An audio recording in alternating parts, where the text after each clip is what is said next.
I don't care if it's a week, 2, 4, 6, 7, 8. Who do we appreciate? LeBron James. That's who y'all got to start appreciating. And you got to stop disrespecting this man. You got A.J. Brown, who's a legit number one, and you got Julio, who's another legit number one. One of them dudes got to get double teamed.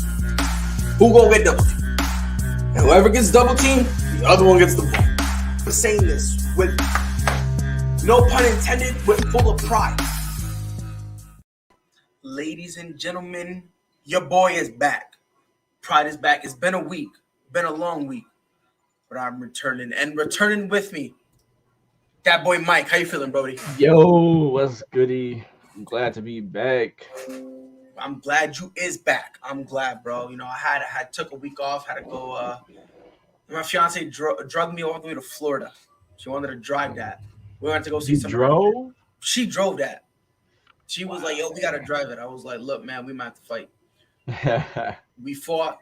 I lost, so we had to drive. But it was all good, though. It was only about 8 hours from us, but that's still. I forgot. I think, for me, that's a beast of a drive. But because I'm in South Carolina. Yeah, because I used to live in Connecticut, and we drove that once. It was like 21 hours. Yeah. Fam, I was all good with life for now. But we got a big show coming for y'all. We're gonna try to first things first, we're gonna try to predict who coming out the East.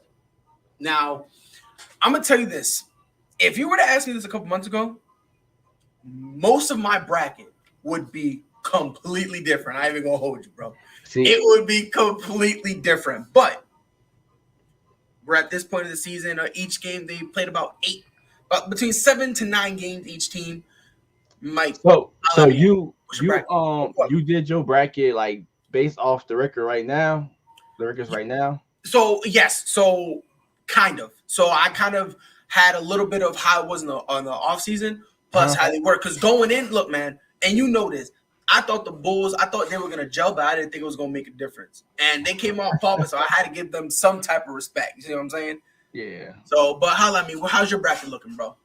For the first seed, I got the Miami Heat. I just feel like they the most complete team right now, so I gotta get a Heat some love. Number 2, I'm going with the Brooklyn Nets. They still got KD. They still got James Harden. Number 3 is the Milwaukee Bucks, the defending champion. They off to a slow start, but they always start off slow, then pick it up. Number 4, I'm going with the 76ers. They look real good without Ben Simmons. Hopefully they can find a trade package for Ben Simmons so you don't interrupt their whole chemistry. Number 5, I got my Chicago Bulls. Off to a good start. Still got a couple they still got a couple holes they need to fill, but number 5, my Bulls. Number 6, the New York Knicks. Good team. They can defend. They got some good scores on their team. Number 7, the Hawks. They had a good story last year. I don't think they will be that good this year, but they still good enough to make the playoffs. Number 8 is the Washington Wizards. They off to a good start as well. Got a lot of good pieces around Bradley Beal. I think they start off hot now, get slow, and then they might make the above the playoff. Then I got 9 and 10, the Celtics and the Hornets. The Celtics got 2 good solid players, got a lot of issues they gotta fix. And then it's the Hornets, good young team. I almost went with the Cavaliers, but the Hornets got Melo. So Wow. I can't. Wow, that's nuts to me. I don't know. Look. Let me start by saying this. First and foremost, when it comes to Charlotte, I am not this believer in Melo that everybody else is. I think I'm probably like the 1% that thinks like don't get it twisted. He's good, right? But the way everyone's trying to push him, how he's this great kid, he's oh my god, he's gonna be the future, bro. I'm not that guy. I guess I said Miller, but they got some good pieces around that team. I like James Bouknight. They should give him more playing time. Miles Bridges is coming on real strong. They got PJ Washington. They got some nice. Like this, the best team Michael Jordan put together since I don't know when. You can make an argument since back when they were like an 8th or 7th seed when when they was kind of getting bounced in the first round by the Heat when LeBron was there. With Gerald Wallace and those boys. But this the best team MJ got, and I feel like he had a good, young, exciting team. And the reason why I choose them over the Cavs got a lot of good young pieces as well, but it's just the Cavs. Like they off to a good start though. I'm there with you when it came to the Cavaliers. I really don't believe in them. They're coming out hot and they do have nice pieces, but like you said, Cleveland's Cleveland. So. And call me crazy. I almost put the Wizards off my top 10, but no, trust me, you're not bugging. Look, man, everyone's like, oh my God, look at these Wizards. I'm like, how did I mean 3 months? I promise you, people won't forget their basketball team again. But for me, my number 1 seed, I'm going with the Brooklyn Nets. I've said this before and I said it again. I'll say it again. I believe that even without Kyrie, they're still a juggernaut. You know, on top of that, they brought Patty Mills, who not only can orchestrate offense, but he's clutch. And if you don't think he's clutch, then you don't know what you're talking about. Like Patty Mills is a dude, and on top of that, he's developed a nice jump shot over the years. So now he's a dude who can really knock down threes. He could cut, he could slash, create his own shot, and he's nice at the free throw line. Obviously, Blake Griffin found his role, so he's kind of sitting well in there. Same thing with LaMarcus Aldridge. He came back. He's going to be doing his thing. So I got the Nets 1. 2, I got the Bucks. The only reason I have them 2 is because Philly, I don't know really what's going on with Philly. I would have, if Philly kind of was the same, I would have had Philly at 2. But with all that issues with the whole Ben Simmons thing, and you really don't know what they're going to get for Ben, because for all we know, they could just get me in a wheelchair. We don't really know what's going to happen. So as of now, I'm going to give it the number 2. That Jaylen Brown trade would be real. I'm going to tell you this right now. I'm going to tell you this as a diehard Celtics fan. If that happens, everyone in that front office needs to get fired. And immediately after that, sell the team. Ain't no way. Look, I like Ben Simmons, but I love Jaylen Brown. You feel me? I'm saying one more time. I like Ben Simmons. I love Jaylen Brown. So I'm not. That would be a heist of the century, for the Sixers. So no way. My 3rd seed, I'm giving it to Philly. Even though Ben Simmons isn't there. You know, they've been trying some new stuff. You know, they have Maxey step up a little bit. You know, they have Seth Curry. My only thing is eventually you're going to need someone to be solidified. Yeah.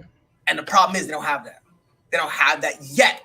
Now, of course, obviously with them trading Ben Simmons, that could either push them up or it could knock them down. But as presently constructed, I'm going to give them as crazy as it sounds, I watched them play the Bulls the last 2 games. I forgot Tobias Harris was on the damn team. And that's the thing. Like, and I've said this before. My thing is, if they go and get a guard who isn't really a great shot maker, but just a solid guard, right? Like, if you go get a guy kind of like a CJ, right? Or not even that, because CJ is kind of better than the guy I'm trying to explain. But let's say you would go and get just some random guy, you know, just a guard that could, you know, hold it together, like a Pat Bev or something like that. Tobias Harris will then have to be the second legit option. And I'm going to tell you, Tobias Harris is a bucket. People forget about that because they built the team around both Ben Simmons and Joel Embiid. But people really forget. Tobias Harris is a, call it all caps, bucket. Yeah. So that's why I'm not slumping them down too much. So I'm going to have the Sixers at 3rd. 4th seed is going to be your beloved Bulls. I said it before, I'll say it again. I did not think it would really matter. I knew they were going to gel because each of them do different things. You know, my only thing was, is it really going to matter in the East? And the way you guys have been playing, not only has it mattered, you guys have been the difference maker. I ain't even going to hold you. I wouldn't be surprised if in 2 months we have this conversation and the Bulls are a top 3 seed. I would not be bugging. I wouldn't, you know, hold that by y'all. Zach LaVine, again, not the biggest fan of his, but that boy is special. He can go 20 minutes without touching the ball, and then in 10 minutes could literally match his season average. Let that sink in, bro. Can I say something, though? Go ahead. Remember, what was that? 3 weeks ago, you said he's not a top 10 shooting guard. Did I say? I can't remember if I said he's not a top 10 shooting guard or if I wouldn't take Bradley Beal. No, you said Bradley Beal was better than Zach LaVine. And just hearing this, it's like music to my ears. Just hearing you talk.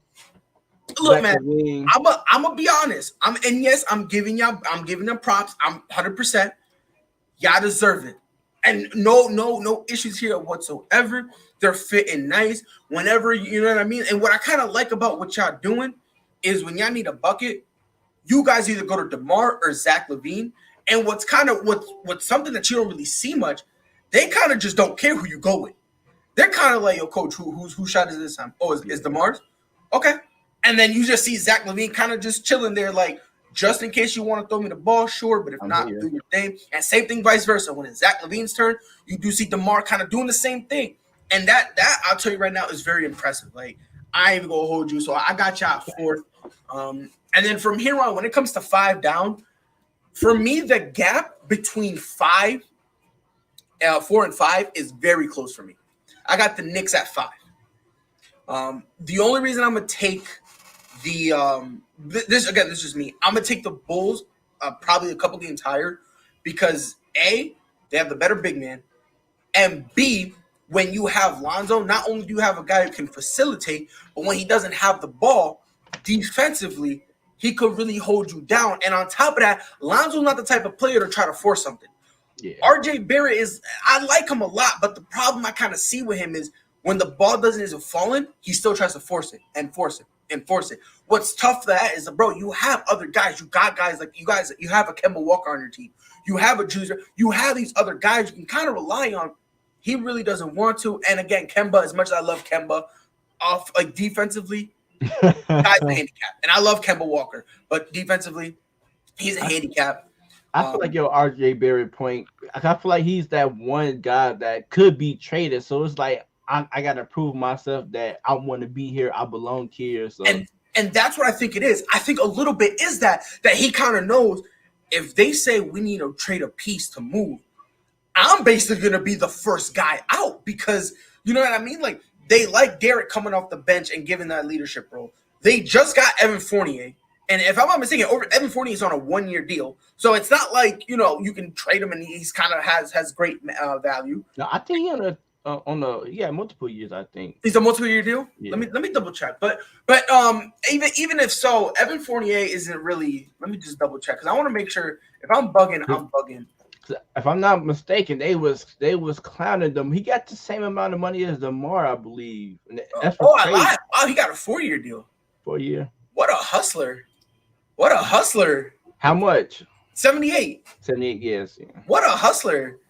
God damn, I wish I was him, bro. I'd be that shit. But even so, even with that 4-year deal, Evan Fournier really isn't that guy that, you know what I mean? Like when you think of like a sharpshooter to the 3-pointer, he's not really a name you really bring up, even though that's his specialty. You know, there's still other guys you kind of bring up. And on top of that, even if you do him kind of with his limitedness, he really wouldn't be the trade that is centered around. He would just be an additional piece. Yeah. When you look at RJ, he's young, and that's what they can sell. And they can sell, hey, you know, put him with the right coach, and he'll learn and everything. So that probably is what it is. But I got the Knicks at 5. At 6, I have Miami. I think this team is very overrated. Like I think it's not even close. Like honestly, like. I'm falling back and I'm waiting. The instant they stumble, I'm not gonna say nothing, right? Go ahead, Mike. Go ahead. You know, you do got a point. Maybe I'm watching something different because I watched a few Miami Heat games and I feel like they well balanced. If they can stay healthy, that's why I put them number 1. They can play defense, they can score the ball. What don't hurt them is that they streaky. Some games they may go for like 8 for 30 behind a 3, and that's my only downfall of the Miami Heat and injury. That's really my point. That's kind of where I'm looking at them. Where like your streakiness, you can't really look at me and name a streaky team that all of a sudden got turned in the playoffs. You know what I mean? Like without like an injury or something like that happening for them. And when I look at this Miami Heat team, I mean, don't get it twisted. I mean, yeah, they're a playoff team. Don't get it twisted. But in terms of like them being like, you know, oh my God, they're that guy. My thing is, bro, look, man, they're too inconsistent for my liking. I'm not a fan of that. Maybe they could switch it up. Maybe they can come back later. I don't know. But as of right now, ain't no. Yeah. I ain't mad at that. Like I said, I just put them number 1 because like Brooklyn Nets and the Milwaukee Bucks, they are veteran teams just gonna coast the whole season, so they don't really care about seeding. And right. Miami Heat, they seem like that one team that just want to show everybody that they can play, and this is the team to beat. So that's why I see them finishing number one, because they just trying to show everybody. Right. But they ain't gonna do shit in the playoff. Oh, nah, yeah, you and I both agree on that. But I got them at 6.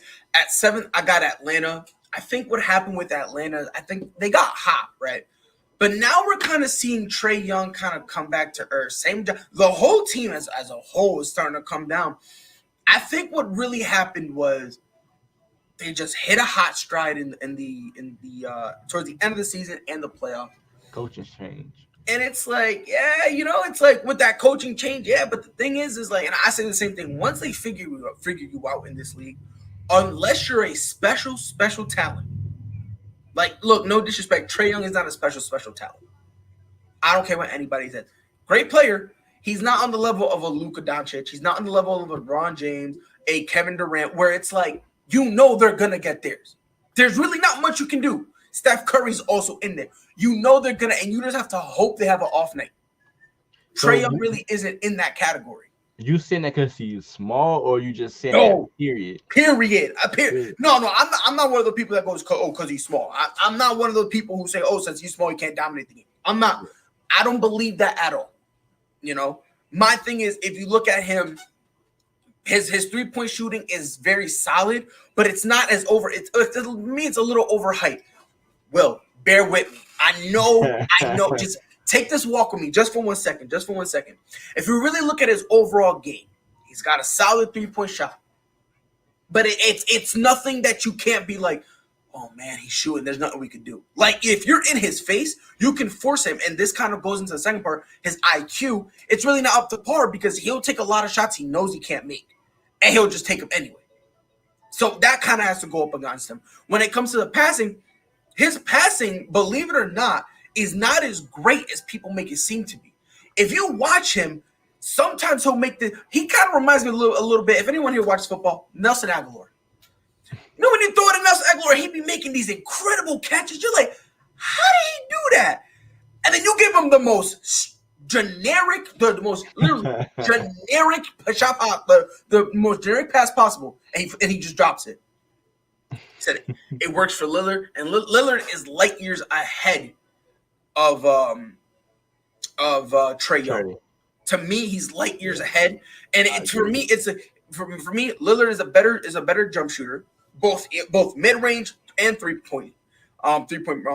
When it comes to the 3-point line, he's just a better jump shooter. I think he has a higher free throw percentage. And Dame Lillard kind of just has more IQ. Like, he's kind of, when he plays, it doesn't look like he's just trying to wing it. That's what I see a lot with Trae Young, that he's kind of just like, throw it up and I'm gonna have somebody do it. You know what I mean? Maybe I'm just knocking him a little too hard. I mean, you not. Maybe in 2 years from now, from what you see from Damian Lillard, you will see that in Trae Young. Right now, he's still figuring out the NBA. So, and that's a possibility because the kid is still young. It's not like he's like 7, 8, 9 years in the league. He can still kind of develop. So that is a possibility. But as of now, I ain't with it. So that's where I have the Hawks. And then in the 8th seed, I got my beloved Boston Celtics. I think we're going to be able to, get our stuff together. But I think it's just going to be another lost season. I really do. I think it's really going to be a situation where, like always, our glass just won't be able to do much. Like, that's always been our problem, and we just never really solved it. But based on the talent, I think we can sneak in at the 8th seed. And by the way, my ninth was Charlotte. And my 10th was the Wizards, which in the end I end up having. They both get bumped out anyway, so I was like, well, I don't care about them. So basically, we got the same 10, but in different orders. Yeah, and no, look, I said this earlier. If we get rid, listen, I don't mind us trading for Ben Simmons. I don't mind it, as long as you don't touch Jaylen Brown or Jason Tatum.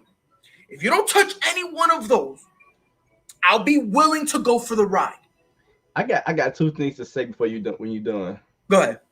One is, what you think is missing from the Celtics team, and 2 is, my team made your team have a moment where Marcus Smart called out everybody. We sent y'all Yes. to a get right meeting.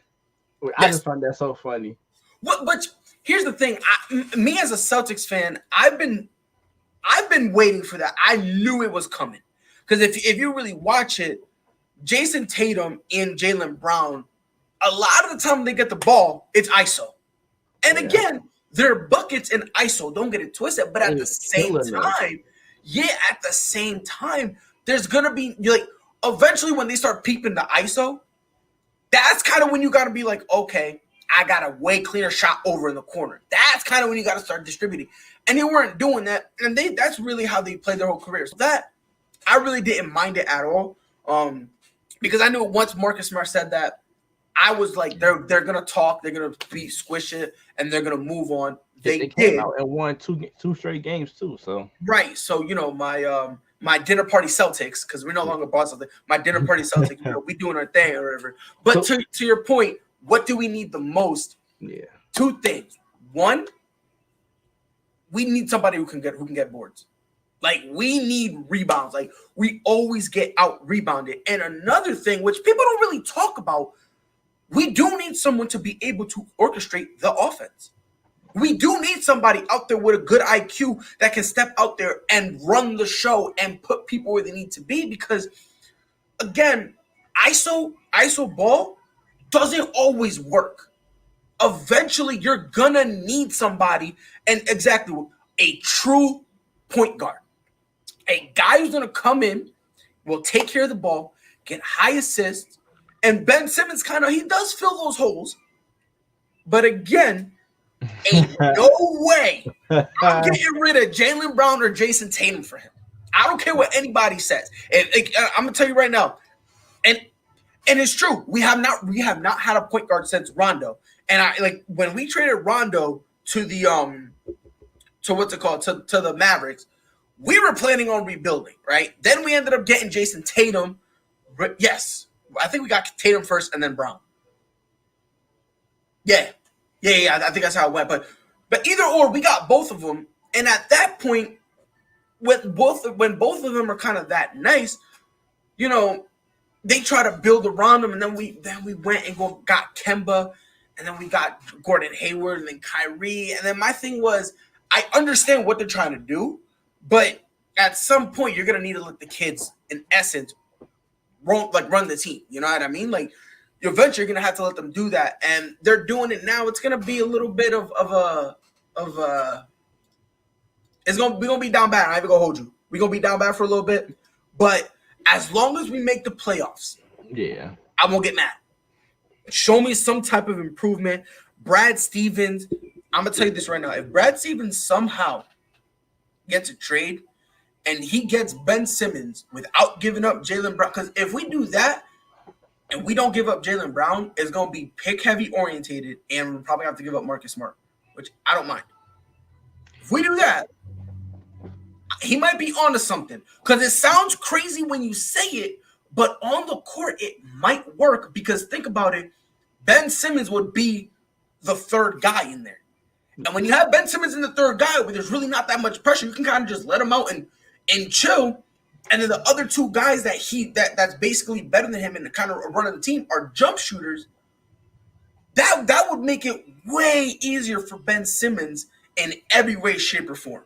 So as long as we don't get rid of those two, I'll be, at the bare minimum, I'll be willing to go on the ride with him. But if Brad Stevens gives up any one of them, him and I, we're gonna have to sit down and have a conversation. I will buy a ticket out there and get this man, because forget firing him. We need to send him back to college. Like, no BS, Mike. Like, if he does that, it's Rep City for us, bro. I'm telling you. But all right, so before we go, your bracket, run this down here real quick. All right, so in the second round, well, in the first round, I got the Heat over the Wizards 4-1, maybe a sweep. I got the Bulls and the Sixers. This can go either way, but the Sixers got the best of my Bulls, so I got the Sixers in 7. Okay. The Bucks and Knicks, I got the Bucks in 6. Then the Hawks and Nets, I got the Nets taking out the Hawks. Oh, hold on. There we go. Go ahead. No. And then for the second round, I got the Heat matched up against the Sixers. The Heat take them out 4-2. Bucks and Nets. This can go either way, but I gave the edge to the Nets. And then my conference final, I got the Heat and the Nets. The Nets in 6, taking out the Heat 4-2. So my Nets be my team representing the Eastern Conference. Which honestly, I'll be honest with you, that's really not wild at all. When I was doing this, my thing was it wasn't really who was gonna win. It was just more along the how long it was gonna take them to get smacked. Because I said this multiple times. I think 100%, and I agree. I honestly still don't change, even though the Nets are going through their issues. But 110% ain't no debate in my eyes whatsoever. The Nets are like they're everyone's trying to beat them. They're the team to beat. When it came for me, like you said earlier, a lot of our things were the teams are the same. We just had them ranked differently. I got the Nets beating the Celtics 4-2.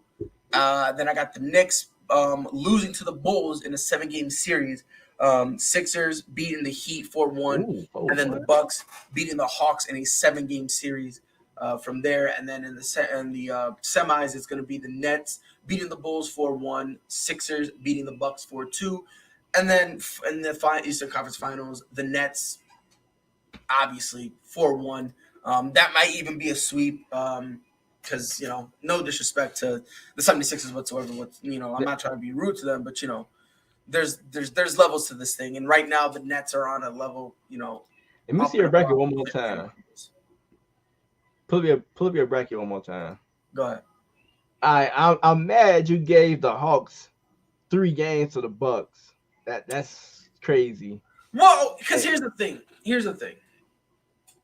I know it sounds crazy, but if you really look at it, in a 7-game series, we are really talking about guys who in the playoffs have had their fair share. He said, "Wow, you got more faith in the Bulls than Mike." But when it comes to them, look, it took them 7 games to beat a Nets team that probably that was definitely unhealthy. But Kevin Durant half a shoe size from winning. And then, if I'm not mistaken, it took them 6 games to beat the Hawks. Yeah. So it's like, me personally, I don't look, man. This team ain't got dogs in them like that. Who, the Bucks? I'm gonna say it one more time because I think my mic is broken. They do not have the dogs in them like that. Period. Hell, like they get the same roster as last year, just minus PJ Tucker. Bro, Drew Holiday, that's a dog. Bobby, a dog. Giannis is a dog. Who's a dog? Who's a dog? Bobby Portis. He looked like a dog. Get out of here with that foolishness. I don't want to hear nothing. Look, man. Listen, people swear he a dog because he broke Mircic's jaw. Yeah. Come on, bro. Get out of here, bro. Bro, I can give Mircic a kiss on the cheek and I'll break his jaw. I don't want to hear it, bro. Look, I'm gonna keep it a buck here, bro. Bobby Portis ain't that dog, bro. He not. You know what he is? I'm gonna tell you what he is, and people gonna get mad at me when I say this. And if you get mad, it is what it is. He an overgrown Patrick Beverly. Come on, son. Let's call it what it is. He a dude who chirps and chirps and chirps. And look, it's okay if you chirp. That's fine if that's your gimmick. But don't tell me you a dog, bro. He probably don't even own a dog. I don't want to hear it. Last year they ain't have dogs either. They beat the Suns and an injured East, which is true. To me, the only player on that team that I will not argue that is a dog would be Drew Holiday. Giannis, I don't care what I said. Anybody said. Giannis ain't a dog. What? I'm gonna say it again. Giannis ain't a dog. That's just me. I think the only true dog on that team, 100%, is Drew Holiday. That's just me. Because at the end of the day, we see every time the game don't go Giannis's way, he went in a shell and he got all mad and started being all pissy wissy. Every single time. I was told he was the one true hope. He was supposed to save the league. Bro couldn't even save himself. He is safe when they say the league. He got his. You see the mid range? Come on now, bro. He shot 2 mid ranges? And listen, let me put it to you this way, bro. He shot 2 mid-range shots and missed 3. That's the only dude who can somehow make that happen. You said, nah, Giannis got a jumper now. It's over for the East. No, it's not. Oh, no, it's not. Oh, no, it's not. Oh, no, it's not. They're the only team that can beat the Nets. The Nets. No, they're not. No, they're not. Who else can beat the Nets in Nobody. The playoffs? Nobody. The only team that would have a legit chance, the only team, would be a 76ers team with, like, Damian Lillard or something like that. Like when they trade Ben Simmons and they get like a Damian Lillard, or if they went out and got maybe a Luka Doncic, or like again, we're talking about like top 6 players. You're trading for a top 6 player? Like nah, bro. Yeah, no, I don't. I'm gonna say this right now. Ain't no way, no how, in no universe, is the Bucks a legit threat to the Nets. That's just me. Next week, I'm wearing my Giannis jersey. Go ahead, buy a Giannis jersey. Go ahead. I already own one. Go ahead. Go buy another one. Go buy another one. Because at the end of the day, I'm gonna tell you this right now. Listen. He got his ring. I'm not gonna say he lucked into it. I'm not gonna go like that. Nope. He got his ring. Congratulations. He's never winning another one. He's just not. He's not. Let's call it what it is, bro. Let's call it what it is. And look, if you want to disagree, it is what it is. But I'm gonna tell you this right now, bro. If any player, Giannis should not be scaring anybody, and he don't really scare people. He don't. Because every time, I might waste my breath to Giannis no more, bro. I'm not playing this game with you no more. Because I know what you're trying to do. Mike, I just got back. I'm not falling for your trap, bro. What I'm trying to do, Giannis. To me, Giannis my favorite player in the league right now. So I'm gonna go hard for Giannis 100%. I feel like the man is a good ass player, one of the best in the league. Where you got him ranked? I got him neck and neck with Kevin Durant. So OBJ got released from the Cleveland Browns. People were kind of blaming him, blaming Baker, blaming the entire organization. Now there's a lot of OBJ slander going around. I don't understand why. I guess we're gonna pretend like he's a bum. So the $1 million, well, two questions, about $500,000 each to $1 million statement. Why did OBJ not work, and which team would fit best for the I don't want to be crazy, aging superstar? The reason why I feel like OBJ got released. Talk to him, Will. Wait, we talking about the Giannis situation with Kevin Durant? Yes. You know what? I promise you, next week we gonna talk about it. I promise. Yeah, we talk about it next week. But I feel like OJ. I mean, he keeps saying OJ. We all seen that Odell and Baker, they just was on the same page, which, as crazy as it sounds, how you have a number one receiver and you can't get him the ball. Like, and then on top of that, this Browns team is so run heavy. I was looking at Baker Mayfield's stats, and he only thrown 8 touchdowns of the year. So that tells you that this team relies on the run game, and somehow they made Odell Beckham the scapegoat. And I don't think OBJ was a scapegoat. I don't. Yeah. I think it was 100%. I think it was the wrong receiver going to the wrong team with the wrong game plan. That's really what I was. I personally believe it just was not a fit. I think when you look at a guy like OBJ, his entire career, even at LSU when he played with Jarvis Landry, he was always that number one guy. And no one said, well, maybe so-and-so's better. What if he was? No one said that. It was always really OBJ. Now, the problem that is he went to the Giants, was still that guy, got traded. He got traded to a situation where, like you said, they're run heavy. That's just the thing. They're a run heavy team, which they should when you have Nick Chubb, a premier back, and Kareem Hunt, who people forget, before he started piecing females up, was on his way to becoming an elite running back. People forget that. You know what I mean? Like, before he got released by the Chiefs, he was on his way to be that guy. So when you have those two guys in your backfield, you need to use them. You need to establish a run game. Yeah. It's kind of like Tennessee. You got Derrick Henry back there. Are you going to throw the ball 30, 35 times? Are you going to be throwing it 45? No, bro. No, you're not. Most of those touches are going to go to Derrick Henry. So that's kind of how I looked at this. I just thought, I mean, if you want to blame somebody, I guess you could blame everybody. Some of the coaching I staff. love Baker. Say again, mate. The coaching staff. You could blame them. Like I said, I blame everybody. I just really think when Odell went there, what happened was they had a really good receiver in Jarvis Landry.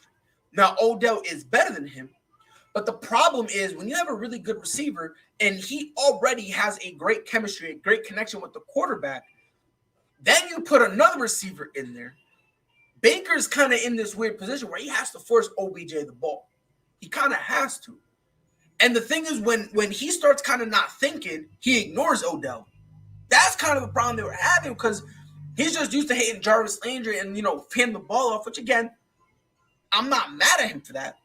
But I just really think it all came down to Odell went to, like, a team where on paper they should have, it should have worked.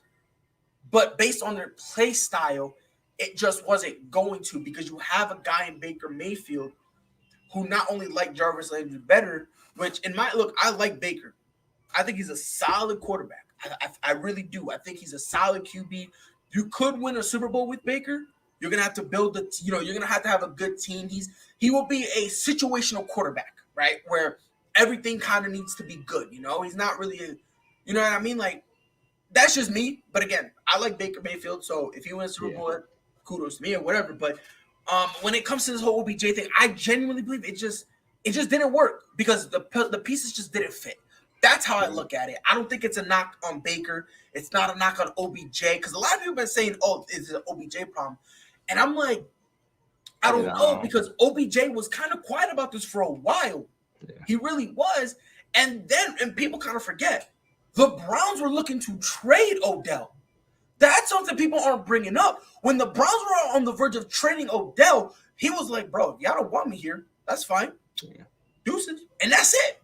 And I'm mad that some sports, media trying to, paint Odell as like he was the problem, like this diva, which he stuck it out for 3.5 years. And if you a receiver and you want to be great and you want good numbers, it's time. If the situation not right, it's time to move on. Exactly. And I don't think he made too much of a big deal leading up until the last couple of weeks before the trade deadline, where he probably reached out to LeBron. Hey, LeBron, man, shoot this tweet out. Say free me. Had his dad upload some 10-minute clip of Baker Mayfield overthrowing him. So that's probably the only thing that you heard from Odell and his camp. Other than that, he going out there play football. That's it. And I feel like he want to be great, and he's seen that this quarterback is. The connection is not there.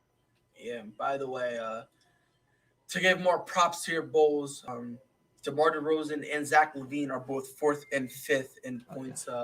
Yes, points sir. So congratulations. But look, man, for Mike me, Mike and Pippen. No, I'm just.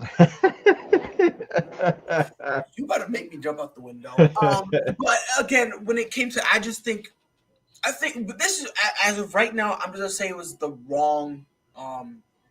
It was just they didn't fit. Yeah. Wherever his next stop is, well, basically the first few weeks will now determine really his legacy because now you can sit there and start saying maybe he really wasn't that guy, which now kind of brings me to point number 2.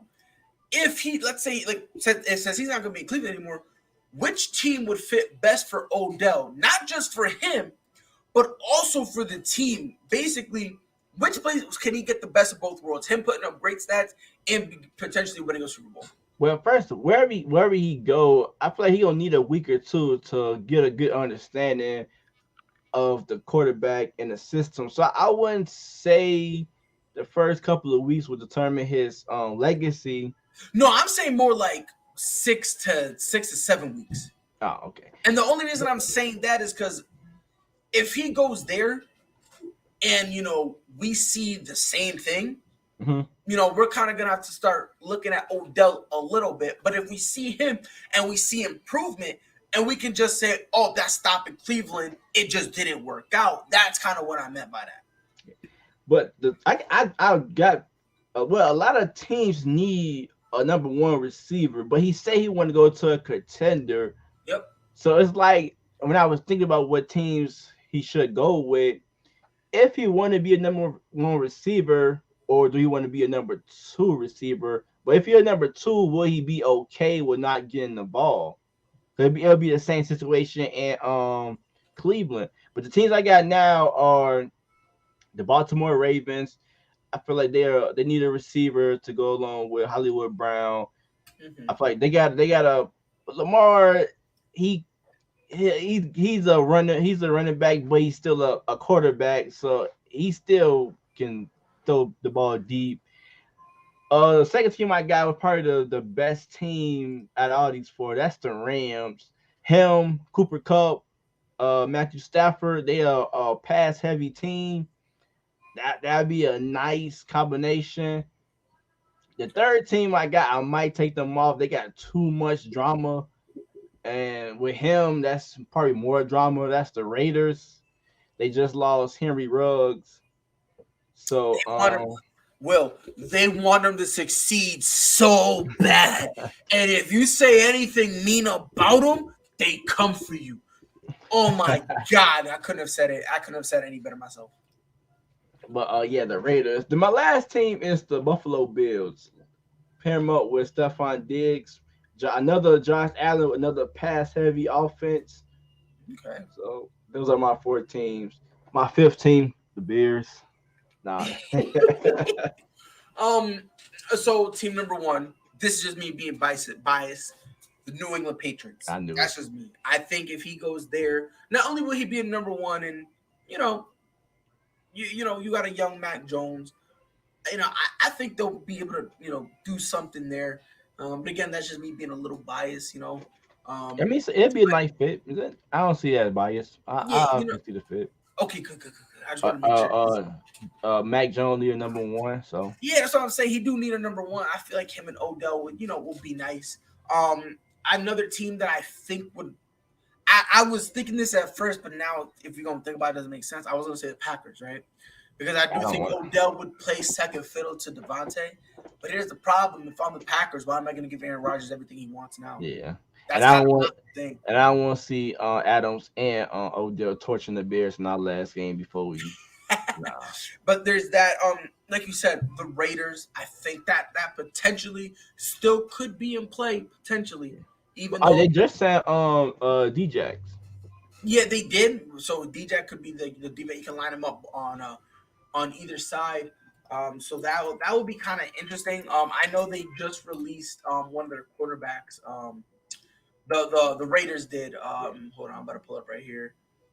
Didn't they say a video of him with a gun or something like that? Damon Arnett. Him, yes. I don't see how they got so much drama and they still win the football games. That's the crazy part. That really is a crazy part. And I think it really comes down to the fact that the drama, for the most part, is kind of off the field. Yeah. You know what I mean? Like, they're not really on the field kind of dramas. So. And you didn't hear nothing about the Raiders until they moved to Las Vegas. And the NBA want to move a team in Las Vegas. You're going to hear a bunch of. I see why. I ain't gonna make. By the way, did you see the video of Henry Ruggs driving down the street or whatever? I just saw a clip of him on I want to say on the sidewalk with a girl, and he was like crying. I ain't really. Yeah, that was afterwards. So the one I'm talking about is there was a security camera literally minutes before he crashed, and they were trying to show how fast he was going. And no, I'm not even lying, bro. You see a car just driving by, normal. Yeah. If I know better, they sped up the tape because how fast he zoomed by, it didn't look real, bro. Like he really was zooming. You think he come back in the future, or you think he's done for? I think he's done. I think he's done. Like I don't.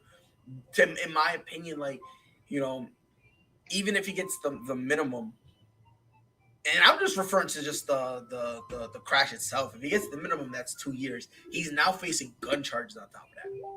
So I think right now we're kind of in a point where like people are gonna start falling back from that, especially considering no disrespect whatsoever to Henry Ruggs, but you still got a plethora of talent coming out of college, and you still got talent in the league. So, Yeah. you know what I mean? But that remains to be seen. But in my personal opinion, I don't. Yeah, and plus he ain't really do too much to even be like, oh yeah, that guy, I want to. Exactly. Like, it's not like the whole Mike Vick, because a lot of people are comparing this to the Michael Vick situation. Yeah. Well, first and foremost, Mike Vick really wasn't dogfighting. It was just at his house, so he had to serve time because they kind of hit him for being an accomplice or whatever. But the thing is, when he was in Atlanta, he was tearing it up. So people already knew this guy was talented. So they kind of, the Eagles that gave him a chance, all that stuff. But another team I was actually considering, which I think would be cute, the Saints. I feel like if you give the Saints Odell, I don't know, man. I like it because then Michael Thomas. Who he catching balls from? You gonna have to figure that Taysom out. Hill? I'm gonna tell you this. If he can catch it, if he can catch balls from Eli Manning, bro, he can catch balls from anybody. And Eli Manning, mind you, who was like done. He was done. Like, he got replaced by Geno Smith. Imagine getting benched by Geno Smith. Come on now. And you was healthy. Like, Russ got hurt, so they had to. Eli was healthy. They talk about sit down. Like, come on, bro. He was look, man. I feel like if you put him there, if you put him in the Saints, I feel like that would work well. Another team that I genuinely believe he can show up and turn their life around. The Jags. The Jacksonville Jaguars? Jacksonville Jaguars. I feel like if you give Trevor Lawrence a legit number one, they could potentially, I'm not going to say they're a Super Bowl bound or whatever, but they could potentially, now obviously not this year because they down bad. Yeah. Maybe next year, the year after, maybe maybe they could be one of those wild card teams. You see what I'm saying? Like, if I'm not mistaken, like right now they're matter of fact, I got all the records out here right now. I'll tell you right now. Let me double check. Yeah, they're 2-6 right now. So, I mean, if they win out, maybe, you know what I mean? Because I'll bring them to like what, 13-6. If they go on a winning streak, which good luck. But for me, I just look at it as based on like after this year. This year you can kind of have him and Trevor Lawrence kind of get on the same page, and next year, take off. They have a good running back in James Robinson, which. Again, he rushed for over 1,000 yards, and Urban Meyer drafted a running back. Excuse my French. What the fuck are you doing? Okay, that's one, right? You got a guy in Trevor Lawrence who everyone wants in that organization. They want him to be that guy. You got a number one in Odell. I feel like maybe that could, usher them in the right direction. But if I'm not mistaken, I think teams have until Tuesday. I believe I can't remember if it's tomorrow Tuesday or next week Tuesday. I want to say it's tomorrow because I think to clear waivers, I think it's only like a 24-hour period or whatever, right? Yeah. So if nobody claims him by tomorrow at 4 p.m. Eastern time, which will be 3 o'clock your time, he will be officially a free agent. He can sign anywhere, which means he'll go wherever he wants. Yeah. Which. If that happens, I'm willing to bet my left kidney he's going to try to go over to Tampa Bay because we all know he loves Tom. So, but title run or title fraud. Me and my boy Mike, we came together. We got a couple teams. Ran based on right now in the season, we need to see whether or not they legit or if they just bums, if they're cowards in sheep's clothing. Team number 1, the Cincinnati Bengals. Ben. Wow. Mike, how you feel? I'm going with Pretenders. Okay. For 2 words, still young. Okay. I'll accept that. I'll accept that. I'm gonna go the same route. I think really. You know what? No, they're legit. Nah, fuck it. No, ain't. I ain't taking a cop out. Nope. Listen, man. Maybe see. It's a possibility. Quick disclaimer, by the way, I might be disqualified from speaking. I got Joe Burrow and Jamar Chase on my fantasy, and like Jamar Chase outside of yesterday because they were horrible. But before that, Jamar Chase has been carrying me on his back, and 100%. I'm going with Contenders. I don't care what anybody says. I'm going with Contenders. I like them. Look, man, they're a top 5 defense. They are a top 5 defense. And even though they're young, a lot of times, we see them playing as if they're mature. Like Joe Burrow plays the game like he's like a 6-7 year vet. Like it's almost as if he's put a lot of time on the clock. The only thing I hope they do, which is gonna suck for my fantasy points, but in terms of their overall success, that is a question I have. How the Falcons are 4-4? Like, I'm with you there. I don't know how it happened. Like, I just woke up yesterday and I was like, matter of fact, yesterday I woke up and I was like, you know what? When I get back to the house, I gotta do like the records for everybody. Today I did the records and I saw the Falcons at 4-4, and I'm like, okay, what the fuck? Like, what is going on? What's going on? Oh, and by the way, you said rookie of the year Jamar Chase. Nah. What? Oh, I'm curious to see who you got rookie of the year. The greatest quarterback to ever grace God's green earth. Forget Tom Brady. Justin Fields. No, he's even better than him. Mac and cheese, Mac Jones. That's who I'm going with. But now, for me, all jokes aside, it's really a 2-man race. It's between Mac Jones and Jamar Chase. It really is a 2-man race because they're both. I mean, who else could legit win it? You right. I was trying to think of who else. Man. You know what I mean? Yeah. Like if you really think about it, these two guys are the only ones who can really win it. And some people are going to be mad if the other one doesn't win it. Look, I like Jamar Chase, so if he wins, great. Matt Jones is my quarterback, so if he wins, great. But at the end of the day, as long as none of these kids get injured, it's really between them two. And it's just really at the end of the day, I think it's really going to come down to who has a better record. So yeah, I'm definitely liking them. But I'm gonna say Contenders for the Bengals. I like them a lot. I still have them as a legit chance. Yeah, I'm gonna go Pretender just because that division got 4 teams that can. You still got the Pittsburgh and Cleveland Browns. Nah, bro. They're done, bro. Who, the Pittsburgh? 100%. Yeah, but look, they're in that division. If I'm not mistaken, it's the Ravens, the Browns, the Bengals, and the Steelers. Right? Steelers, get them out of here. Ravens, we'll talk about that in a minute. Browns,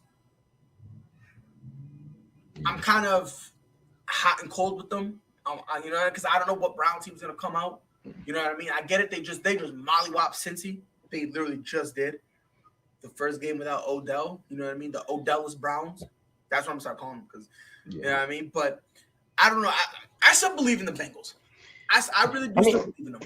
I do, but I had to just go Pretender. Maybe next year. No, I get it. But the Baltimore Ravens. I know what you're gonna say. Let me hear it. I got Contenders. Second in offense, second in rushing, and on the defensive side, they 4th in run stop. And Lamar got, I want to say, 2 to 3 comeback victories this year. He had one yesterday. I watched, the Bears wasn't on, so I literally watched that whole game. And yes, he had a bunch of mistakes, but he still led the team to a comeback victory in overtime. And it just something about, I just feel like he's just gonna break through. It's just something about rooting for Lamar Jackson. I gotta go with Contenders. But I know he got flaws in his game, but it just. Did you? It's just funny. I think they're Pretenders, in my opinion. In terms of turnovers forced, they're ranked 26th. You said all this stuff about running the ball, which is great. Did you know they're ranked 26th in passing yards? And look, running the ball won't help you. Look, man, I'm keeping it a buck with you, bro. Just solely running the ball, it's not gonna work. It's just not. You need to have some. That's kind of like the same thing with kind of what the Bills are having. The Bills are never going to get over the hump because they throw the ball too much. You're more likely to win throwing the ball, yes, but at the same time, if you have no consistent dimension to your game, the Bucks, when every single time Leonard Fournette touches the ball, you see them try to stop him at all costs. At all costs. That's when they start utilizing the play action. Same thing with the Titans. You see them rush with Derrick Henry, then they utilize the play action. With the Ravens, I don't see it. I just don't. In terms of passing touchdowns, their defense, it's 17th. I'm looking at and before anyone says, "Oh my God, it's the injuries," and it's like I understand that, but at the end of the day, you still got to go out and play with what you got. So you can't really say, "Oh man, if we were healthy," and it's like, okay, cool, but if I came out with a vagina, I'd be a girl. But lo and behold, I look down, I ain't got one, I'm a boy. So we can't play this what if game. In terms of red zone, in the red zone, they struggle in the red zone. They struggle stopping fourth downs. It's like defensively, it's like yeah, they're a struggle, but even offensively, they're really, you know what I mean? Like again. They're solid, but to call them a contender, I don't see it. I really don't, because again, we see the story with Lamar. Playoffs get too hard for him. If they get a Odell and then they don't make any noise, then I will completely hop off the Ravens. I just feel like I constantly feel they are a receiver away from being a contender. And it's crazy you say that, because people loved, and when I say this, I mean that they adored Hollywood Brown. Now all of a sudden Lamar struggles, now all of a sudden you can't make an excuse for Lamar struggling to throw it. Now all of a sudden Hollywood's trash. I ain't say Hollywood trash. I'm not saying you. I'm just saying a lot of the people who are defending Lamar. But you still need two receivers though. You can't have one in them. And I like Bateman, but he's still a rookie. Yeah, no, but they got Mark Andrews. Mark Andrews, their tight end, is more like more like a receiver. Yeah, you know what I mean. But like I said, I give this Ravens team this the last year I'm going to give this Ravens team to finally just break through. Like I said, I'm rooting for Lamar Jackson because I'm a fan. I like his game. So I guess I'm gonna say it. This the last year I'm gonna actually give this team a chance to just finally break through and just get over that hump. You're probably not gonna have Patrick Mahomes, and it's all about matchup, depending on who they face. But yeah, I'm not getting off. I'm not ready to hop off the Ravens. All right, and if you don't want to, Ravens need to develop the wide receiver just like casual coach. I mean, look. Rashad Bateman. That's what. Rashad Bateman. If you want to develop him, that's fine. I understand that. My thing is, even if you don't develop him now, and because you still have time, because like I said, you got Sammy Watkins on that roster. Y'all brought him in for that reason, to buy Bateman some time. They did that with the mindset was, we're gonna get a receiver, and when we get him, Sammy Watkins is gonna be the bridge. He's gonna be the guy that comes and kind of holds it down some, until one of the young guys can step up. And he still got Mark Andrews with Hollywood Brown. To me personally, I think that's enough. I'm not saying enough to win it all or whatever, but enough to show you can throw the ball. Yeah. And with those things, if you still can't, I don't know. That's just me. Maybe. But I feel like with him, it's just like he relied on this guy. Sometimes when you watch him, you see him trying to go deep, but it's just like you got this guy giving talent.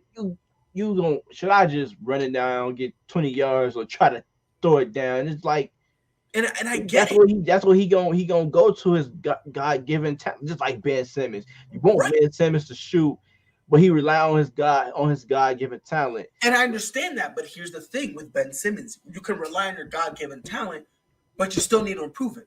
Yeah, you still need to stack something up on it. You know what I mean? Ben Simmons, and I've said this before, the only way Ben Simmons should stay the way he is if he's going to become a third guy. And you know what I mean? Like Lamar, in order for Lamar to take them to the promised land, he needs to be way better than what he is. And he's got the, you know what I mean? Like he still struggles reading defenses. He's still, when he throws the ball, he's still eyeing the receiver down, which to me is kind of like, all right, at some point you got to start improving on that. Like, yeah, but I see him try. I see him try to go long and throw the passes, but I just feel like he just. And then he stops. Then he stops, Yeah. and it's like I understand. And then again, I get your point. He's got the God-given talent, and it's true. If you have it, use it. But at the same time, you need to develop yourself. Like Will just said, they need to develop wide receiver. They also need to develop Lamar Jackson, and they need to be able to be like, yo, because there's times, but the Bengals did it to him last week.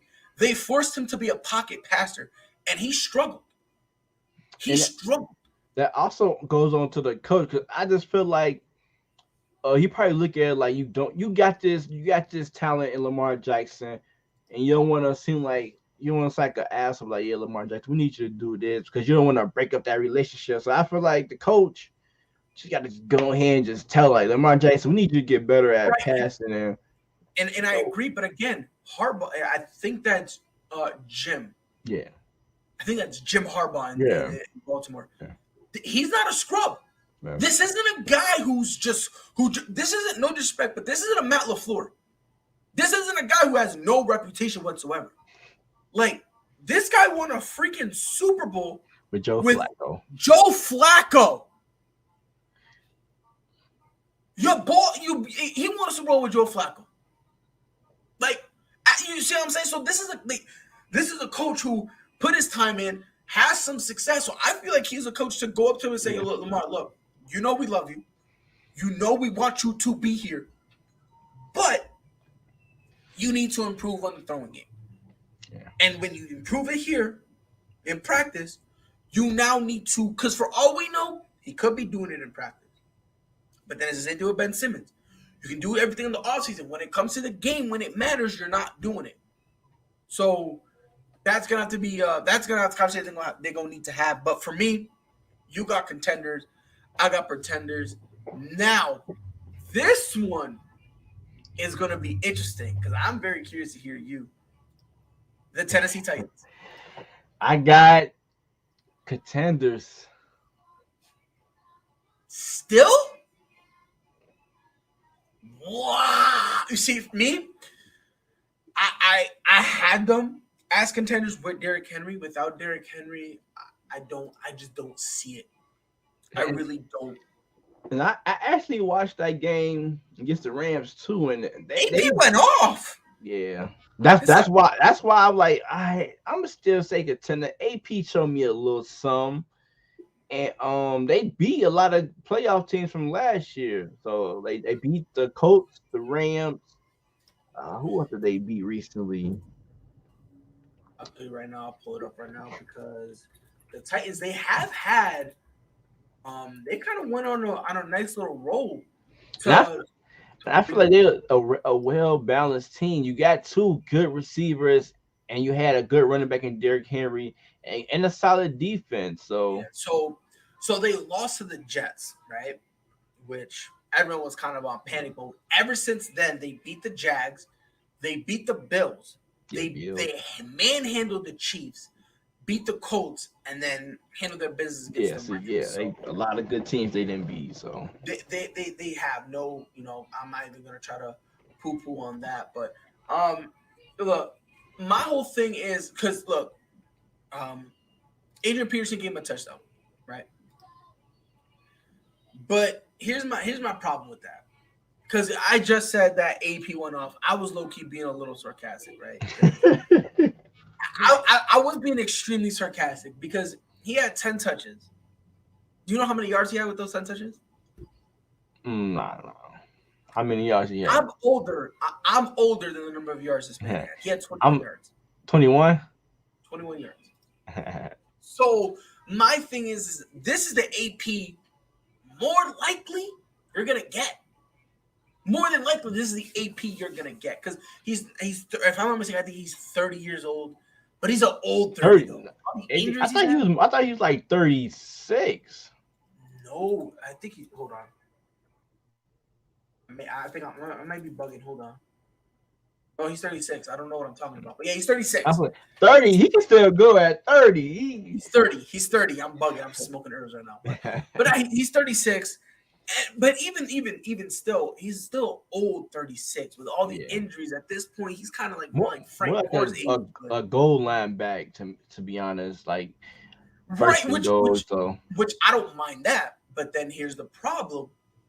Who's going to step up and take the carries that Derrick Henry's now leaving on the table? That's kind of the question mark for me that I still really don't know. Because you know what I mean? Like, but they say Derrick Henry might return by playoff.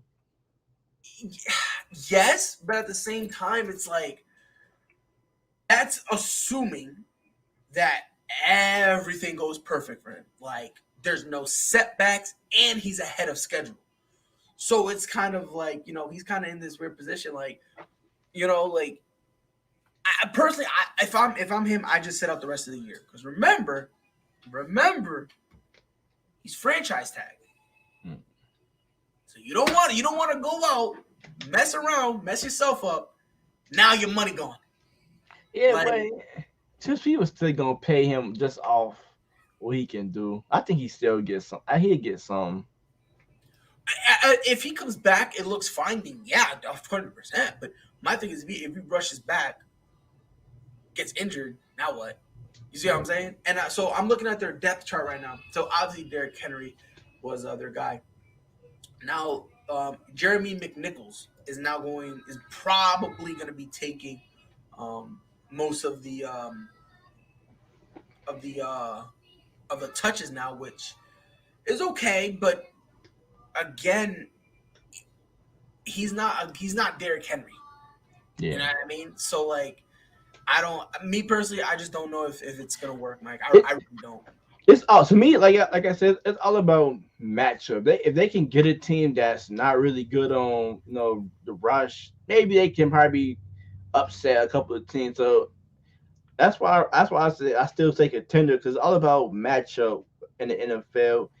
Who you play against. So we'll see what happens. Now, my guy, the Buffalo Bills, my guy Josh Allen. Pretenders or contenders. And by the way, do not talk about the loss they just had. We're not talking about that, brother. We're not talking about that. Josh Allen on Josh Allen crime. But Josh Allen is my third favorite quarterback in the league. And so I gave him a in between, if that makes sense. You gotta pick. Nope, you gotta commit. You gotta pick. You gotta commit. See, I think they got a number one defense, if I'm not mistaken. Yep. And the run, Josh Allen got like he had 10 attempts from the running back. So him and the running back like neck and neck with rushing attempts. So their rushing game is not good, but I'm going to say Contenders because I like the passing game. But if they play somebody who can stop the run and you get to Josh Allen, it can get real ugly for the Bills. I'm with you there. For me, I'm calling them Contenders. You said it, defensively they're ranked first, right? Like, yeah. In terms of passing touchdowns, they're first. Red zone touchdowns, they're first. Passing yards against, they're first. And then offensively, they're not bad. Yeah. They're a top team in passing categories. However, like you said, they don't run the ball, and I don't like that at all. Because, like I said, you are more likely to win a Super Bowl as a passing team than a running team. But you need some type of depth into you. And look, I'm looking at these guys, right? I'm looking at at their running back. They got Devin Singletary, who's not a bad running back. Yeah. Zach Moss, who again, not a bad running back. And then they got Matt Brilda, who, if you're gonna do a running back by committee, he's a solid guy, right? I'm looking at their running backs, and my thing is, why are you ignoring them? Yeah. Because you have guys that you can, give them some handoffs, give them some attempts, and they'll be good. You know, like again, they're not going to be Derrick Henry, of course not, but you don't need them to be. Yeah. They got the GOAT in their pocket, Trubisky, 100%. Look, I'm listen, and I'm gonna tell you this right now, and I mean this when I say this. I really feel bad for Mitchell Trubisky because he was put in a situation where everybody expected they instead of letting him be Mitchell Trubisky, they were trying to mold him into being a Patrick Mahomes. They were trying to mold him to be a Deshaun Watson. And I will say Matt Nagy 100%. Matt Nagy needs to get fired, and I don't. I need to get the yeah, fuck out of Chicago. 100%. He needs to get the fuck out of the NFL. There's no debate there. And speaking of the Bills, they might look at Brian Daboll for the head coaching job. I heard. They got a lot of. I still like Trubisky though. Me too. I like Trubisky. I have nothing but respect for him. I really feel bad. I feel like he was dealt a bad hand. I really do. I feel like if they kind of just gave him a little bit of, you're not these guys, but you're still a good quarterback. Because again, look, he had 1 year where he had 24 TDs to only 12 picks. Yeah. So he showed you I have something here. But I genuinely do feel bad for him. But I'm gonna say contender. Very slight edge to contender. For me, I don't think they'll, and I love the Buffalo Bills, but I don't think they'll be able to fully unlock their full potential until they understand we need a football. Yeah. And if they don't have that, they're going to be kind of in the same boat as the Ravens. Yeah. Where you're going to be looking at them, you're going to be like, yeah, great, but it's really not going to get you anywhere because at the end of the day, how can you make it work? The only reason I'm going to give them the edge, real quick, I'm going to let you go. The only reason I'm going to give them the edge because I basically said they're like the opposite version of the Ravens, where they can pass the ball. And the Bills pass. The reason I'm going to give the Bills on the edge in terms of contender is because they do have that tight end, Dawson Knox. I like him a lot. You got Stephon. Obviously, you got Emmanuel Sanders. You have a lot of targets that can. You got Beasley. They got Cole Beasley. They have some guys where it can kind of, if they're not running, it can kind of take the pressure off a little bit. So that's the only reason I'm going to give them a slight edge to contender. Like, you don't have to rely on Stephon Diggs so much. You can. That's if it was just Stephon Diggs or bust, I would say, bro, you can't, But the fact that they have some stuff, I do think they'll make the Super Bowl. I really do. But in terms of being able to win it and take that extra step, I don't think they'll be able to reach it unless they learn how to have some semblance of a running game. Yeah. So, but I was gonna say, it would be the craziest thing if they get to the AFC Championship game. Josh Allen get injured. Trubisky come in, lead them right to the Super Bowl and win it. Starts lighting it up for them like a Nick Foles 2.0. Yeah, that would be that. You know how hurt Bears fans would be. They'll be so hurt, and guys like me, I'll love it. I'm gonna love it because I'm gonna be like, hey, yo, that Mitchell Trubisky slander. I need that same energy as not even say for the first game he get hurt. Trubisky just lights out the rest of the way. Super Bowl MVP. Man. Even if he just makes the Super Bowl. Yeah. Even if he just makes it, they gonna hate him. I'm gonna tweet that out after this show and see how Bears fans feel. They gonna get tight. they gonna crucify you. Last team, the Arizona Cardinals. Contenders or pretenders? Contenders, Super Bowl champions. You said Super Bowl champions. Nah, contenders though. They might. Like I love this Cardinals team. Like I said, Josh Allen, my third favorite quarterback. Kyler Murray, almost number one passing Lamar Jackson. I just love his game. I remember all the talk about he's sure he's not gonna last. He just been killing it. I love it when people say that he's sure he couldn't succeed. And then when you go, baseball. Then when they go, quick, who's a quarterback that's an all-time great quarterback you respect? Man, Drew Brees was so smart. It's like, bro, make your minds up. Either you hate the short guys or all of a sudden you got respect for them. Like, make your minds up, bro. Like, I'll never understand that. I think they fifth in offense, fourth in defense, fourth in sacks, and I think they third in turnovers. And they got a running game. I think Connor got 11 touchdowns on the year. I think so, yeah. So the Cardinals are their defense is fourth. Their offense dropped to 12th. 12? Yeah, they dropped. But if you really look at their stats across the board, their offense is very, very, very potent. So they're first in points scored. They're in terms of plays, their offense is running. They're top 4. Yards, like overall yards per game, top 2. Passing yards per game, top 5. With the passing touchdowns, they're 6th. Rushing touchdowns, 6th. Rushing attempts, 2nd. Rushing TDs, 2nd. The only thing that's really kind of holding them down is the turnovers. Like their offense kind of does commit a lot of turnovers. In terms of sacks allowed, they're 19th, which is kind of middle of the pack. And then interceptions thrown, 17th, middle-ish of the pack. And then passing attempts, they're ranked 23rd in passing attempts.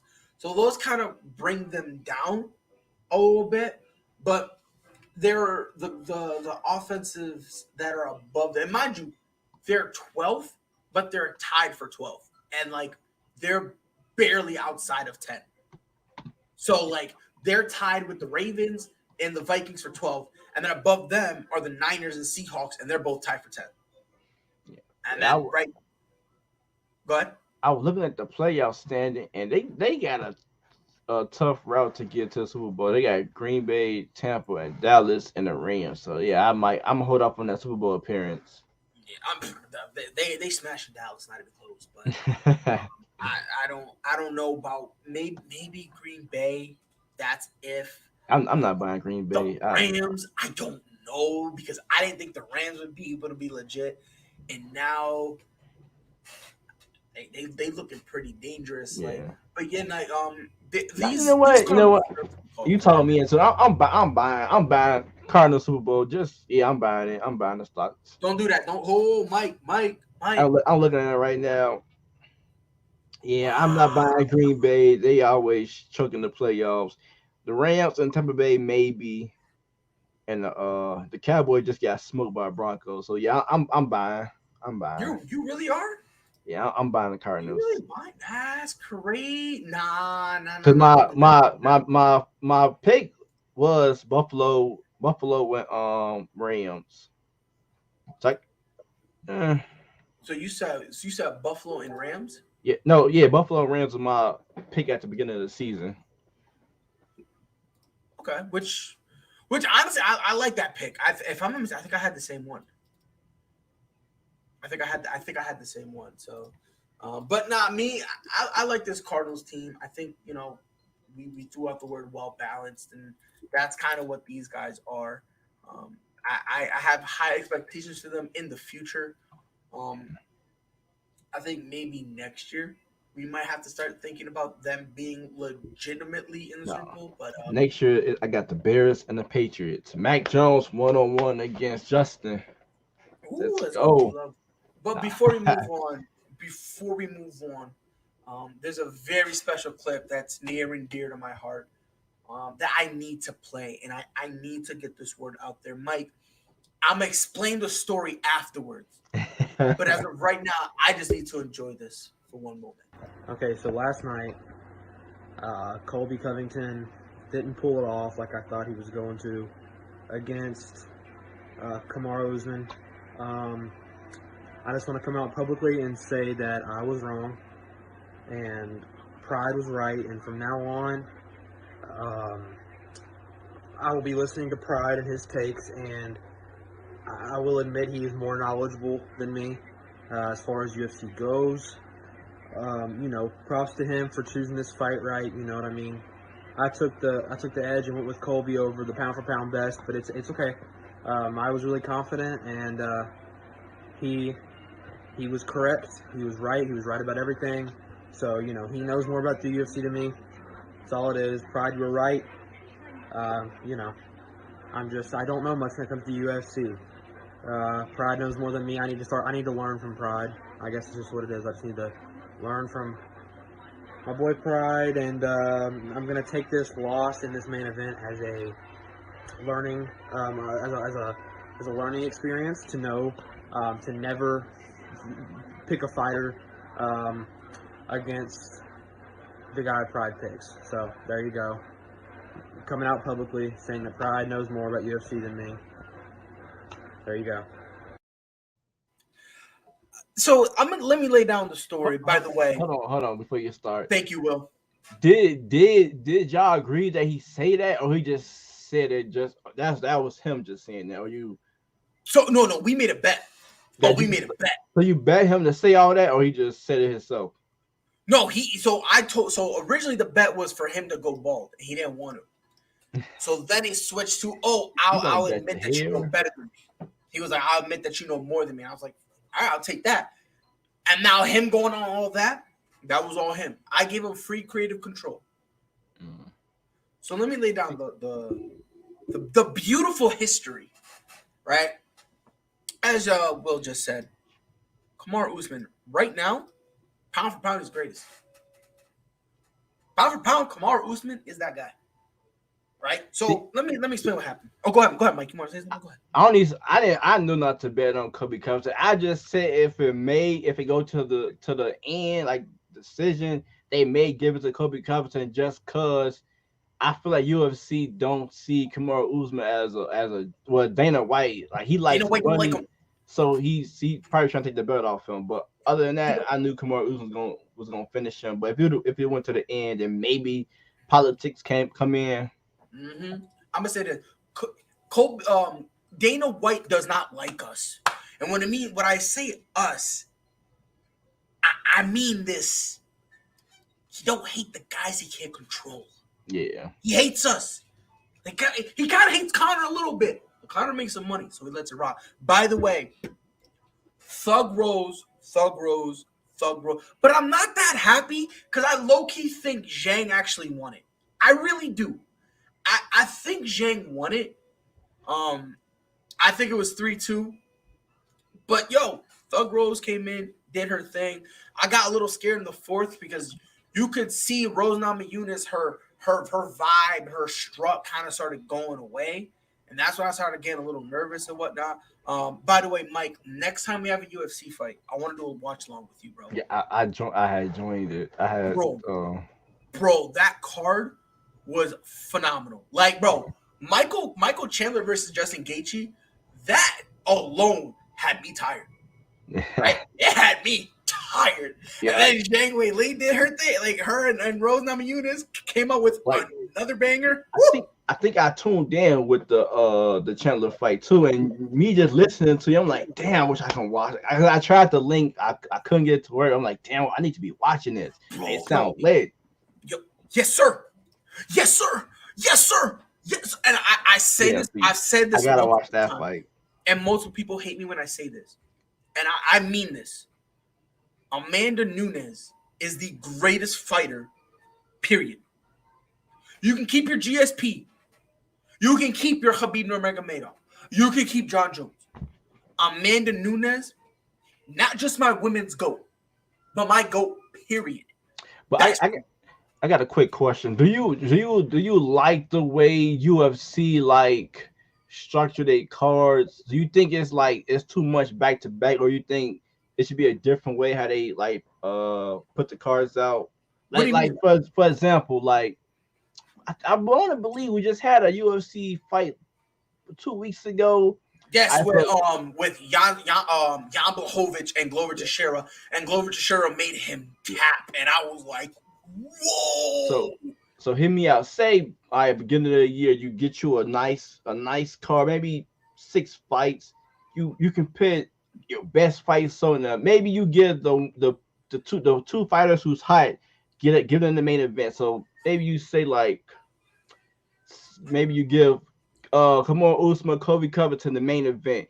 Then the second slot you can put like Amanda Nunes versus Pena at the second slot, and just build a stack card to get more, like to have more people tune in for that fight, and then go another 4 months building up the next fight card. You know what I'm saying? Yeah, here's the thing.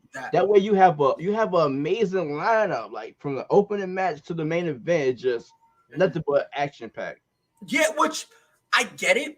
My thing is it all really comes down on the fighters, right? Like the card, like this card, every single person on this card was a fighter. Yeah. Like 100%. I think that's what made this card so great. Like the opener, Justin Gaethje versus Michael Chandler. I knew that was going to be a banger. And everyone knew it was going to be a banger. When Michael Chandler was in Bellator, this was a fight everyone wanted to see. Like, if he came up, what was the first fight? Justin Gaethje. That was the fight everyone wanted to see, right? We go from there to the second fight, which was Shane Burgos versus Billy Quarantello, which, but they fought. So I was all right with it. And then after that, it was Frankie Edgar versus Marlon Vera, which, again, two guys who banging out.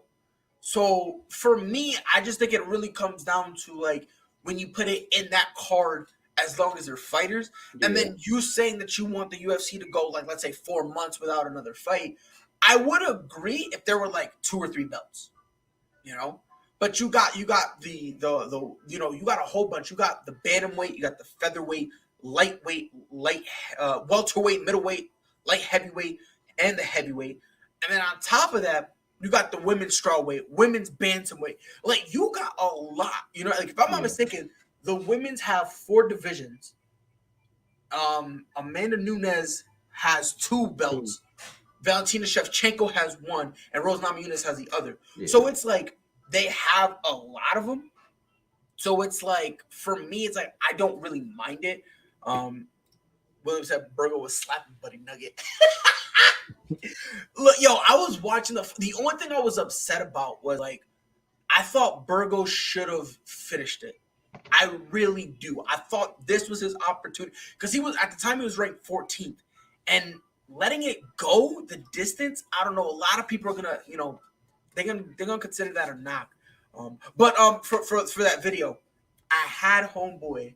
I told Homeboy, look, he's gonna win this. He said, no, Colby Covington is gonna win. He was like, you know, I was like, look, bro, let's make a bet.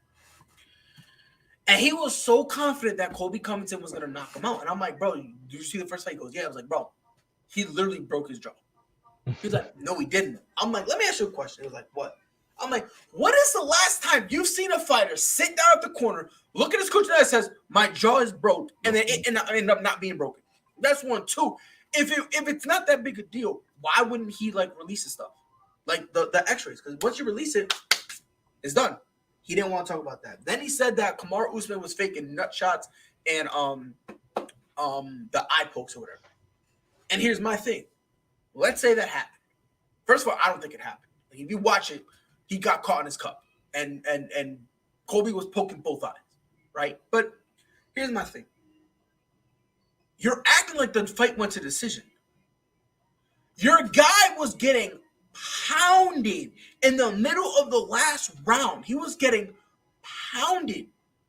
And the guy was like, bro, it was early decision. He called the ref stopped it too soon. I'm like, bro, no, he did it. 2 more shots and Colby Covington would have been brain dead. Like can we stop pretending like Colby Covington was, like, defending himself? But yeah, that's what it was. That reminds me, on Thursdays, I will be on another podcast with Strictly Fighting, throwing hands. I'm telling you right now, his name's Landon. I'm gonna act a fool. Just for him, this background is gonna be the Nigerian flag. Just for him. I might even see if I can find a way where I can show Usman punching him and, like, Like, punching like Kamaru Usman punching Colby Covington on the back. Yeah, I want to see if I can do that because if I can, I'm about to be a mess. I'm telling you, Mike. I was watching it, no BS. I want to start doing watch-alongs because I'm telling you, bro, it was fun. It was amazing. And like the next one, I hope you're there for the next one, bro. Because I'm telling you, bro, I was so exhausted. I turned the computer off and I sat down because like I was in me and my girl, her dad let us sleep in his room, so she was laying down and he's got a nice recliner in his room, and I was sitting there and I was like, "Fuck," and I just knocked out. I was so drained and so tired, bro. Like, yo, I'm telling you, bro, top to bottom, that card was a banger, and 100%, bro. Man, I missed it, man. But hey, I'm most definitely gonna try to catch this December 11th one where I'm in the Nunez. Yes, I'm going. Yup, I'm doing the because that one, Charles Oliveira versus Dustin Poirier, I want to watch that. And then on the undercard, the Goat Nunez. By the way, that's what I'm calling her from now on. If you ever hear me say Goat Nunez, I'm talking about Amanda Nunez because that's my goat. Her versus Juliana Pena, which is going to be a good fight. Obviously, Amanda's going to win, but it's going to be a good fight. Then on the undercard, Jorge Masvidal is fighting Leon Edwards. That's going to be a good fight, bro. And what's it called? If anything, I'll help you to try to get all that stuff set up. But nah, bro, it's going to be, bro. I'm telling you, Will. If I tell people that all the time, if there's one you're going to buy, it's usually the December one. Because the December one, what the UFC really tries to do, they try to put a stacked card at the end of the year. And they try to do it right before Christmas. That's what they always do. And they have not let me down whatsoever. Follow us on Twitter at Prideful Takes. Not only to be put out breaking news, but as always, since I run it, I love arguing with y'all. That's like the light in my dark day. Catch us on Facebook at Prideful Takes. Not only do we give out updates, in terms of the league, we also be putting out memes, and we also go live on Facebook. And if you don't have Facebook, you're in luck. We're on YouTube at Prideful Takes. Check out the website, www.pridefultakes.com. Not only is every episode of the website of the podcast on the website, we also have original articles. I know I'm ugly as shit. That's why we are on Spotify, Prideful Takes podcast, and also we are working on getting the iTunes stuff set up. I had to request it, and it's 24 hours, and it was like, oh, okay. So now I gotta wait for that, and after that, it'll be all ready. So hopefully by Wednesday, I'll be able to have the iTunes stuff, or the Apple podcast stuff up, and then when that's up, every episode's gonna be there. So, Mike, my guy, it's been a pleasure. It's I feel like I haven't seen you in a while. I know, right? Yeah, I don't even know what I was doing last Monday. I don't know, bro. All I know is you wasn't doing the show. That's it. But as always, it's your boy Pride. On behalf of Mike, we'll see you guys in the next one. Go Bears. Knew where that was going. That was a great read. Oh, Lillard from the logo. That'll quiet the 2 on the season. 2nd and 1 for the Bills. They handle the rush. Allen looking. End zone. To Shohei Ohtani. Center field. Let's watch it go. Did several of those inside low kicks.